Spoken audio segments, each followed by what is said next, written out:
یک شب بازی یک قضیه صندلی کنار میز کارش پیدا شد. لوله خورد. روی میز چی تفنگ یک نوار ضبط صوت و یک ساعت شکسته بود. پلیس نوار پخش کرد. صدای مسئولین نشون صدای رسم گفت صدای شنید نوار قطع شد. اما پلیس بعد از چند دقیقه فکر کردن گفت این خط بوده نه خودکشی.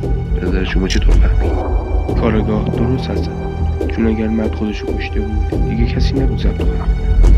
ولی زد چند ثانیه بعد از شلیک قطع شد. شب بارونی بود. آرام از کوچه‌ای قدیمی رد میشد. یه خونه تاریک با چراغ زرد کم‌نور دید.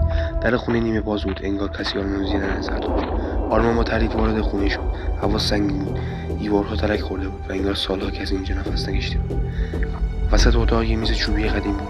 روی میز سه چیز عجیب قرار داشت: یک ساعت جیبی زنگ زده، یک پاکت مهر اون شده، یک آینه کوچک دستی، اما تصویر آرمان داخلش واضح نبود. آرمان سرش رو بالا بود.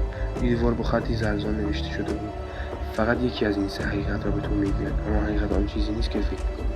نده پشت سرش محکم بست. آرمان گیر افتاد. خونه زنده بود. صداهای آرامی از گوش ما می‌آمد. اون فقط یک شانس داشت. باید انتخاب می‌کرد: ساعت، پاکت، آینه.